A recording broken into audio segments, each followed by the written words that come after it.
आप सभी का स्वागत है आज की इस वीडियो में, जिसमें हम अपने पेशेंट्स की ट्रांसफॉर्मेशन जर्नीज दिखाएंगे। तो सबसे पहले देखते हैं हमारे पहले पेशेंट की सर्जरी से पहले की कंडीशन। अब आइए जानते हैं कि उनकी हेयर ट्रांसप्लांट जर्नी कैसी रही। आज जो विक्की अपनी लाइफ फुल ऑन एंजॉय कर रहे हैं, कभी वही विक्की अपने खुद के रिफ्लेक्शन से अनकंफर्टेबल थे। कॉन्फिडेंस धीरे धीरे कम होता गया और हेयर फॉल उनकी डेली लाइफ का पार्ट बन गया। अक्टूबर 2023 में विक्की ने पहली बार QHT क्लिनिक विजिट किया था और इस विजिट पर उन्होंने बताया था कि पिछले 9-10 सालों से उनका हेयर फॉल कंटिन्यूअसली बढ़ता जा रहा था, जिसे रोकने के लिए उन्होंने कभी घरेलू नुस्खे ट्राई किए, कभी डॉक्टर्स की प्रिस्क्राइब्ड मेडिसिन ली, लेकिन रिजल्ट जीरो। हर नया सॉल्यूशन एक नई उम्मीद देता था जो कुछ ही टाइम में टूट जाती थी। फिर एक दिन किसी ने कहा, हेड शेव करवा लो, बाल स्ट्रॉन्ग हो जाएंगे। विकी ने इस मिथ पर बिलीव करते हुए कंटिन्यूअसली 6 मंथ्स तक हेड शेव करवाया, लेकिन इससे भी न ग्रोथ आई न हेयर फॉल रुका। अगर आप भी इसी तरह किसी मिथ पे बिलीव करके अपने हेयर फॉल को रोकने की कोशिश में लगे हुए हैं तो रुक जाइए और हमारे एक्सपर्ट से कंसल्ट कीजिए। 4-5 सालों में सिचुएशन यह थी कि विक्की को चाहे दोस्तों से मिलना हो या फिर पार्टीज अटेंड करनी हो, कैप पहनना ऑप्शन नहीं रहा था बल्कि कंपल्शन बन गया था। आज की इस वीडियो में हम देखेंगे विक्की की कंप्लीट 25 महीने की हेयर ट्रांसप्लांट जर्नी, उनका ट्रांसफॉर्मेशन, उनका एक्सपीरियंस और यह भी कि कैसे राइट डायग्नोसिस और एक्सपर्ट प्लानिंग की वजह से वो एक बार फिर अपनी लाइफ में कॉन्फिडेंट फील कर रहे हैं। तो वीडियो के एंड तक बने रहिए। चलिए पहले जानते हैं विक्की की स्कैल्प कंडीशन के बारे में। विक्की के केस में हेयर लॉस की शुरुआत हेयर लाइन रिसेशन से हुई थी, जिसमें उनकी हेयर लाइन ने M शेप में रिसीड होना शुरू किया था, जिस वजह से अब स्कैल्प पर फ्रंटल टफ्ट में कुछ मिनिएचर फॉलिकल्स प्रिजर्व्ड हैं, लेकिन साइड्स कंप्लीटली स्पार्स नजर आ रही थी। जैसे जैसे हेयरलाइन रिसीड हुई, टेम्पल भी कंप्लीटली वैनिश हो गए, जिस वजह से साइड्स पर एक स्ट्रेट और अननेचुरल बाउंड्री डेवलप हो गई, जिसका डायरेक्ट इम्पैक्ट विक्की की ओवरऑल फेशियल फ्रेमिंग पर पड़ा और फेस का बैलेंस्ड लुक डिस्टर्ब हो गया। इसके साथ रिमेनिंग फ्रंटल एरिया में थिनिंग क्लियरली विजिबल थी। इस थिनिंग का इफेक्ट मिड स्कैल्प और क्राउन रीजन तक भी पहुंच चुका था, लेकिन मिड स्कैल्प में हेयर लॉस का लेवल कंपैरेटिवली माइल्ड था। यहाँ एग्जिस्टिंग हेयर ग्रोथ प्रेजेंट थी, जिसे सिर्फ लो डेंसिटी इनहेंसमेंट की जरूरत थी, क्योंकि PRP थेरेपी और मेडिकेशन के थ्रू इस एरिया को स्ट्रेंथ किया जा सकता था। क्राउन रीजन में पॉजिटिव फैक्टर ये था कि natural swirl pattern completely intact था, जिस वजह से वहां सिर्फ अफेक्टेड एरिया में वॉल्यूम ऐड करने की नीड थी। बिना नेचुरल डायरेक्शन को डिस्टर्ब किए इन सब जोन्स को कलेक्टिवली इवेल्युएट करने पर विक्की की scalp condition diffuse grade 5A baldness के अंडर क्लासिफाई हुई थी। डिफ्यूज बॉल्डनेस में स्कैल्प पर कंप्लीट बॉल्ड पैचेस नहीं दिखते, बल्कि पूरे स्कैल्प में हेयर यूनिफॉर्मली थिन और अंडर डेंस हो जाते हैं, जैसे विक्की के स्कैल्प पर विजिबल है। इस एडवांस्ड डिफ्यूज स्टेज की बॉल्डनेस को ट्रीट करने के लिए विक्की के पास हेल्थी और स्ट्रॉन्ग डोनर एरिया प्रेजेंट था, जो यह क्लियरली एस्टैब्लिश करता है कि प्रॉपर प्लानिंग के साथ उनका केस हेयर ट्रांसप्लांट के लिए टेक्निकली सूटेबल और क्लिनिकली आइडियल था। अगर आप भी बॉल्डनेस की प्रॉब्लम से परेशान हैं और बेस्ट हेयर ट्रांसप्लांट गाइडेंस लेना चाहते हैं, तो अभी हमारे एक्सपर्ट्स के साथ अपनी कंसल्टेशन बुक करें। कंप्लीट स्कैल्प एग्जामिनेशन के बाद हमारे एक्सपर्ट्स ने प्रोसीजर की प्लानिंग स्टार्ट की। इस प्रोसेस के पहले स्टेप में पेशेंट के हेड को शेव किया गया और स्कैल्प को मेडिकेटेड सॉल्यूशन से क्लीन किया गया, ताकि एनालिसिस और मार्किंग्स एक्यूरेट हो। इसके बाद ग्लैबुला पॉइंट से प्रॉपर डिस्टेंस मेजर करते हुए कस्टमाइज हेयरलाइन डिजाइन की गई।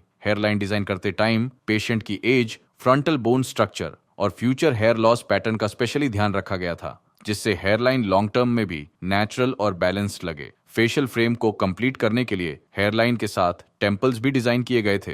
हेयरलाइन और टेम्पल्स के परफेक्ट ट्रांजिशन के लिए टेम्पोरल एंगल्स को हाई प्रिसीजन के साथ मार्क किया गया था। इससे रिजल्ट नेचुरल और सिमेट्रिक दिखेंगे। हेयरलाइन और टेम्पल डिजाइन करने के बाद कंप्लीट अफेक्टेड जोन को आउटलाइन किया गया, जहां मिड स्कैल्प में कंट्रोल्ड डेंसिटी प्लान हुई और क्राउन रीजन में फोकस्ड कवरेज दी गई। इस वेल स्ट्रक्चर्ड प्लानिंग का एम यह था कि स्कैल्प पर वॉल्यूम इवनली और नेचुरली क्रिएट हो, बिना किसी ओवरडोन या आर्टिफिशियल अपीयरेंस के। हेयरलाइन डिजाइन फाइनलाइज होने के बाद पेशेंट की सर्जरी स्टार्ट हुई, जिसमें सबसे पहले स्कैल्प पर एनेस्थीसिया इंजेक्ट किया गया, ताकि सर्जरी कंप्लीटली कंफर्टेबल और पेनलेस रहे। इसके बाद रिसिपिएंट एरिया में स्लिट्स क्रिएट करी गई। स्लिट्स को प्री प्लान्ड डायरेक्शन, डेप्थ और एंगल के अकॉर्डिंग क्रिएट किया गया था। स्लिट क्रिएशन कंप्लीट होने के बाद QHT टेक्निक को फॉलो करते हुए एक्सट्रैक्शन और इम्प्लांटेशन का प्रोसेस स्टार्ट हुआ। हेयरलाइन जोन में सिंगल और थिन हेयर फॉलिकल्स इम्प्लांट किए गए, ताकि एक सॉफ्ट, नेचुरल और इरेगुलर हेयरलाइन क्रिएट हो। सेम फॉलिकल्स को टेम्पल एरियाज में भी अपसाइड डाउन एंगल पर इम्प्लांट किया गया, जिससे डिजायर्ड डेंसिटी के साथ एक स्मूथ ट्रांजिशन अचीव हो। फ्रंटल एरिया में वॉल्यूम और डेंसिटी एनहांस करने के लिए डबल और ट्रिपल हेयर फॉलिकल्स इम्प्लांट किए गए, जिससे फुलर अपीयरेंस डेवलप होगी। मिड स्कैल्प रीजन में ज्यादा डेंसिटी की रिक्वायरमेंट नहीं थी, इसलिए यहाँ सेम फॉलिकल्स को एडिक्वेट स्पेसिंग के साथ इम्प्लांट किया गया, ताकि एग्जिस्टिंग हेयर ग्रोथ के साथ नेचुरल ब्लेंडिंग क्रिएट हो। क्राउन रीजन के अफेक्टेड जोन में वॉल्यूम ऐड करने के लिए सेम फॉलिकल्स को नेचुरल पैटर्न मेंटेन करते हुए इम्प्लांट किया गया। विक्की के केस में टोटल 5000 ग्राफ्ट्स इम्प्लांट किए गए, जो सेफ डोनर जोन से केयरफुली एक्सट्रैक्ट किए गए थे। इस जोन वाइज ग्राफ्ट डिस्ट्रीब्यूशन और प्रिसाइज टेक्निक का रिजल्ट एक बैलेंस्ड, नेचुरल और लॉन्ग लास्टिंग आउटकम प्रोवाइड करेगा। अगर आप भी बॉल्डनेस की प्रॉब्लम से परेशान हैं और बेस्ट हेयर ट्रांसप्लांट गाइडेंस लेना चाहते हैं, तो अब भी हमारे एक्सपर्ट्स के साथ अपनी कंसल्टेशन बुक करें।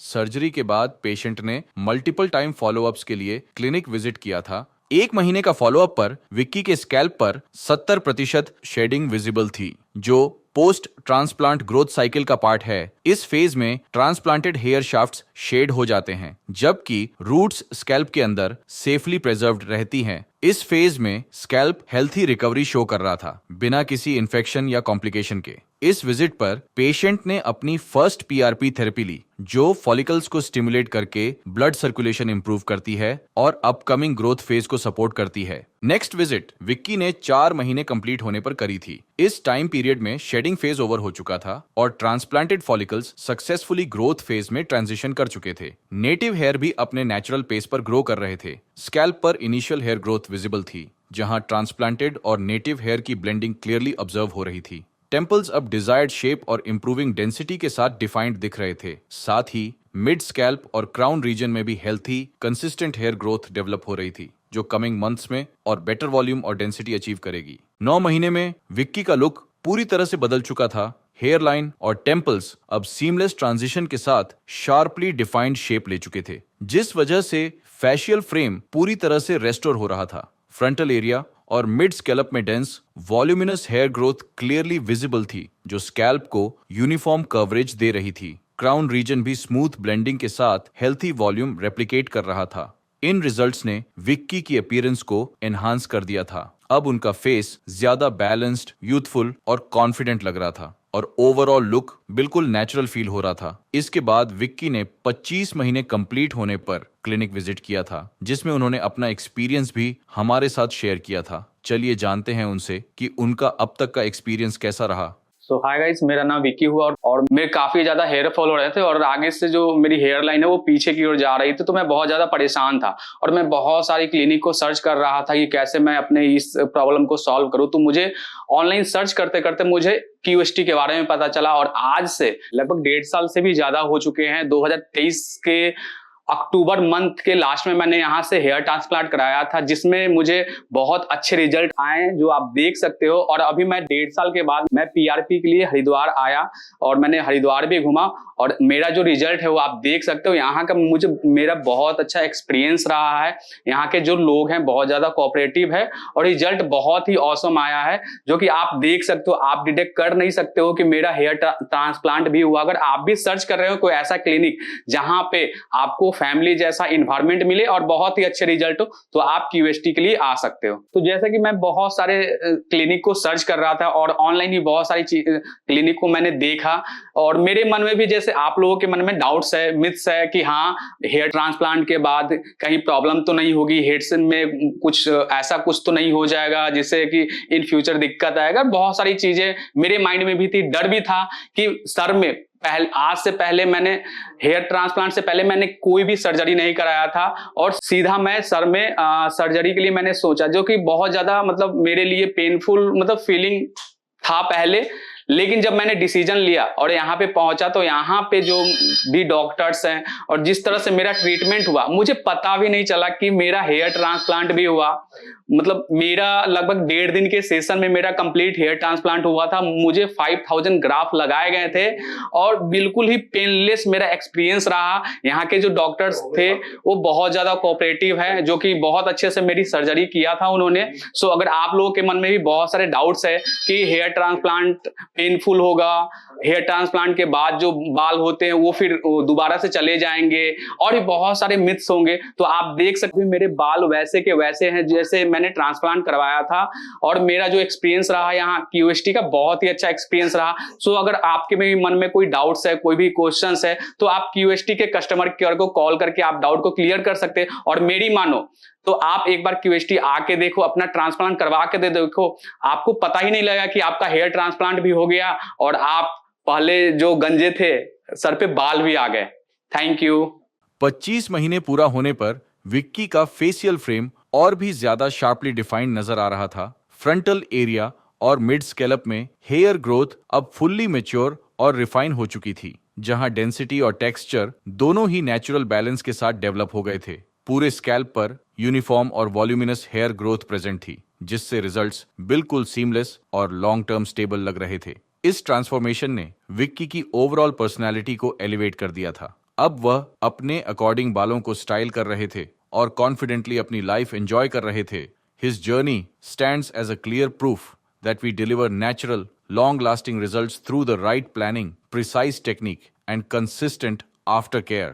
25 महीने के बाद पिक्चर कंप्लीटली चेंज हो चुकी है। हेयरलाइन और temples sharply defined yet natural लग रहे हैं। फ्रंटल और मिड स्कैल्प में मैच्योर डेंस ग्रोथ डेवलप हो चुकी है और क्राउन रीजन सीमलेस ब्लेंडिंग के साथ वॉल्यूम शो कर रहा है। ओवरऑल स्कैल्प पर यूनिफॉर्म वॉल्यूमिनस हेयर ग्रोथ ने विक्की के लुक और कॉन्फिडेंस दोनों को ट्रांसफॉर्म कर दिया है। अगर आप भी अपने लिए ऐसा ही लुक अचीव करना चाहते हैं तो आज ही हमारे एक्सपर्ट्स के साथ कंसल्टेशन बुक करें। अब आगे बढ़ते हैं और मिलते हैं हमारे अगले पेशेंट से। बाल तो पहले से ही थोड़ा टूटना शुरू हो रखे थे, पर लेकिन तब थोड़ा ध्यान दिया तो उसमें ज़्यादा दिखाई दिया भाई अब थोड़ा ये चीज़ें ज़्यादा हो रही हैं। तो उस टाइम थोड़ा ये भी प्रॉब्लम, ये दिमाग में रहता था टेंशन कि भाई कैसे होगा, कैसे कवर होगा, कैसे नहीं होगा। तो पहले क्या होता था, बिना कैप के कहीं नहीं जा सकते थे। बड़ा मतलब खुद से शर्म लगती थी कि भाई कैप नहीं, मतलब कैप ही लगा के रखनी होती थी। और जब से मैंने अपना हेयर ट्रांसप्लांट कराया मैंने कैप को हाथ में नहीं लगाया। मेरी सर्जरी के 4 महीने बाद और 4 महीने पहले मेरी लाइफ का जो सबसे ज़्यादा जो मोमेंट मतलब चेंज हुआ है वो है कॉन्फिडेंस। 1 फरवरी को अपना हेयर ट्रांसप्लांट कराया था और आज मेरी सेकंड PRP है। 3-4 साल पहले मुझे जब मेरा स्ट्रगल टाइम चल रहा था तब मैं मतलब गवर्नमेंट जॉब के लिए मतलब स्ट्रगल कर रहा था, तैयारी कर रहा था, एग्ज़ाम के लिए मतलब प्रिपेयर कर रहा था। तब उस टाइम पे इतना कुछ ध्यान नहीं होता था कि भाई चलो ठीक है बालों पे ध्यान देना है, कुछ वो करना है। बाहर दूसरी सिटी में जाके पढ़ना है तो वहाँ पे थोड़ा पानी की और मतलब हवा पानी बदला तो थोड़ा उससे मतलब थोड़ा दिक्कत आनी शुरू हुई। तब इतना ध्यान नहीं दिया। फिर उसके बाद फिर मेरा गवर्नमेंट जॉब में सिलेक्शन हो गया। फिर इन चीज़ों को थोड़ा ऑब्जर्व करना थोड़ा टाइम मिला तो अपने लिए सोचने का टाइम मिला फिर कि भाई चलो अब अपने लिए सोचते हैं कुछ। तब थोड़ा ध्यान दिया कि बाल तो पहले से ही थोड़ा टूटना शुरू हो रखे थे, पर लेकिन तब थोड़ा ध्यान दिया तो उसमें ज़्यादा दिखाई दिया भाई अब थोड़ा ये चीज़ें ज़्यादा हो रही हैं। तो उस टाइम थोड़ा ये भी प्रॉब्लम, ये दिमाग में रहता था टेंशन कि भाई कैसे होगा, कैसे कवर होगा, कैसे नहीं होगा। फिर मेरे दोस्त थे, उन्होंने यहाँ से QST से ही उन्होंने यहाँ से हेयर ट्रांसप्लांट के लिए वो आए थे, कराया है उन्होंने। फिर मेरी उनसे बात हुई तो उन्होंने मुझे मतलब बोला कि आप एक काम करो, आप भी वहाँ पे जाओ, एक बार जाके आप विज़िट करो। उसके बाद फिर मैंने उनका हेयर रिजल्ट देखा। मैं रिजल्ट देखने के बाद मैं खुद सरप्राइज हुआ कि मतलब कोई बता नहीं सकता कि मतलब नेचुरली है या फिर मतलब इन्हें हो क्या गया है, मतलब ट्रीटमेंट हुआ है। तो फिर मैंने उनका रिजल्ट अपनी आंखों से देखा कि सामने से देखा कि भाई अच्छा रिजल्ट है इनका। तो इसलिए फिर मैंने भी सोचा कि क्यों ना एक बार विज़िट करते हैं। फिर उसके बाद मैं यहाँ पे आया फरवरी 2025 में। फिर मैं यहाँ पे आया, डॉक्टर से मिला, उनका बिहेवियर देखा, यहाँ का पूरा स्टाफ अच्छा था उन्होंने। और मतलब QST आने से पहले ही मुझे विश्वास हो गया था मेरे दोस्तों का रिजल्ट देखने के बाद में कि भाई उनका रिजल्ट अच्छा है तो यहाँ पे मतलब रिज़ल्ट की कोई ऐसी प्रॉब्लम नहीं होगी। तब उस टाइम जब यहाँ डॉक्टर से बात करी तब उसके बाद जो है मेरा जो टेंशन थी वो काफ़ी हद तक मतलब रिलीज हो चुकी थी। तब फिर मैंने अपना बालों का ट्रीटमेंट कराया। फिर आज मेरी सेकंड PRP है। पहले ट्रीटमेंट से पहले जब मैं अपने आप को शीशे में देखता था तो मुझे खुद ही अपने आप मतलब देखने में भी बड़ा अजीब सा लगता था देखने में कि मतलब इतने बाल इतने ज़्यादा मतलब हो गए हैं, झड़ गए हैं बाल, इतने ज़्यादा मतलब दिक्कत आ गई थी बालों को देख के। फिर उसके बाद में जब मैंने सर्जरी कराई, अब मैं अपने आप को थोड़ा देखता हूँ तो थोड़ा कॉन्फिडेंस भी आता है, थोड़ा अच्छा लगता है देखने में कि हाँ भाई चलो QST का इतना मतलब बहुत बहुत थैंक्स कि उन्होंने मतलब हेयर को लेके मेरा जो टेंशन थी उसको रिलीज करने में मेरी उन्होंने बहुत काफ़ी हद तक हेल्प की है। तो अब काफ़ी अच्छा लगता है। जब मुझे थोड़ा हेयर की प्रॉब्लम्स थी तब उस टाइम पे तब बहुत कम ही था, स्टार्टिंग फेज था। तब उस टाइम पे ये होता है मार्केट में कि चलो भाई ये काम करो, वहाँ से ये तेल ले आओ, वहाँ से ये कर लो, ये आयुर्वेदिक या कोई भी बहुत सारी चीज़ें होती हैं। चलो हमने भी वो इन सब चीज़ों के लिए काफ़ी मतलब पैसा भी वेस्ट किया, हमने लगे रहे, नहीं चलो भाई ये तेल नहीं वो तेल लगाओ, ये करो वो करो, मतलब काफ़ी हद तक हमने ये सब चीज़ें झेली थी। पर लेकिन एक बार ये भी होता था उस टाइम पे कि भाई मतलब हेयर ट्रांसप्लांट के नाम पे ऐसा लगता था कि यार सर्जरी होगी, मतलब डर लगता था देख के ना, सुन के लगता था कि कभी वहाँ पे भी पैसे वेस्ट तो ना हो जाएंगे। फिर जब अपने दोस्तों से मिला, जो मेरे साथ में दोस्त थे, उनका रिजल्ट देखा और काफ़ी और अच्छा रिजल्ट था उनका, और नेचुरल उनका हेयर लगता था देखने में कि हाँ भाई अच्छा हेयर है, नेचुरल है। तो तब जाके फिर मुझे थोड़ा लगा कि हाँ चलो ठीक है, QST पे चलते हैं, वहाँ पे देखते हैं। और जब मैंने यहाँ पे QST पे विज़िट किया था तो डॉक्टर्स से कंसल्ट किया, तो उन्होंने फिर पूरा कंसल्ट मतलब करने के बाद उन्होंने मुझे एडवाइस किया कि आपको 5000 के आसपास ग्राफ्ट लगेंगी। और फिर उसके बाद मेरा 2 दिन तक मेरा ट्रीटमेंट चला। उसके बाद में फिर उन्होंने मतलब बड़े अच्छे से मुझे चीज़ों को समझाया कि आपको इस तरह से अपना मेडिसिन का ध्यान रखना, इस तरह से। फिर मैंने मेडिसिन को अच्छे से लिया और जो उन्होंने बताया था सब चीज़ों को अच्छे से मतलब फॉलो किया। फिर उसके बाद में मेरा शेडिंग फेज स्टार्ट हुआ और अभी आप देख सकते हो शेडिंग फेज मेरा काफ़ी हद तक हो गया था। अब शेडिंग फेज कंप्लीट हो चुका है मेरा। अभी शेडिंग फेज ख़त्म होने के बाद मैं अपना फाइनली जिस रिज़ल्ट के लिए मैं मतलब QST आया था उसके लिए मैं काफ़ी मतलब एक्साइटेड हूँ। मुझे पता मतलब उसको देखने के लिए कि हाँ भाई उसके लिए मैं QST के लिए आया था, जो भरोसा करके मैं QST पे आया था, तो 1 से 1.5 महीने 2 महीने में मैं वो रिज़ल्ट के लिए बड़ा एक्साइटेड हूँ, वो मुझे जल्दी मिले। मैं अगर अब से 4 महीने पहले अपना जो था अपना फेस उसमें मिरर में देखता था तब उस टाइम पे, और आज जब देखता हूँ तो कम से कम मुझे 60 to 70% अपने उसमें मतलब इंक्रीज लगता है। अपने जो रिज़ल्ट है उसमें मुझे लगता है कि 60 to 70% मुझे मिला है, लेकिन अभी 30% 40% बचा हुआ है। उसके लिए मैं अभी 1.5 से 2 महीना और वेट करना पड़ेगा। उसके लिए मैं अभी एक्साइटेड हूँ। जैसे ही वो मुझे वो मिलेगा, रिजल्ट मिलेगा, तो मैं फिर आपके साथ शेयर करूँ। मेरी सर्जरी के 4 महीने बाद और 4 महीने पहले मेरी लाइफ का जो सबसे ज़्यादा जो मोमेंट मतलब चेंज हुआ है वो है कॉन्फिडेंस। पहले क्या होता था, बिना कैप के कहीं नहीं जा सकते थे, बड़ा मतलब खुद से शर्म लगती थी कि भाई कैप नहीं मतलब कैप ही लगा के रखनी होती थी। और जब से मैंने अपना हेयर ट्रांसप्लांट कराया मैंने कैप को हाथ में नहीं लगाया, तो उससे मेरे अंदर खुद से सेल्फ कॉन्फिडेंस एक आया है कि हाँ अब मैं कहीं भी किसी के भी सामने बिना हेड के बिना कैप के मैं आराम से जा सकता हूँ, और उससे मुझे बहुत अच्छा लगता है। दोस्तों, ये मेरा सेकंड PRP का एक्सपीरियंस था जो मैंने आप लोगों के साथ शेयर किया है। फिर अगली बार फिर आपसे मिलेंगे और मैं आपको एक्सपीरियंस अपना शेयर करूँगा, तो उसके लिए मिलते हैं आपसे। आज मेरी सेकंड PRP हुई है, लेकिन मतलब PRP हुई है तो मुझे पता भी नहीं लगा कि कब में मतलब PRP होगी है। ना कोई पेन ना कुछ, मतलब नॉर्मल ही है बिल्कुल, कोई ऐसा लगा ही नहीं जैसे PRP है तो कुछ ज़्यादा एकदम कुछ पेन हो गया कुछ ऐसा होगा। स्टाफ बहुत अच्छा है, बिल्कुल बिहेवियर बहुत अच्छा है उनका, तो इसलिए पता नहीं लगा। काफ़ी अच्छा एक्सपीरियंस रहा मेरा सेकंड PRP का।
Hello friends, if you have not subscribed to our channel yet, please like this video, share and subscribe to our channel, and don't forget to hit the bell icon so that you will get update on every video.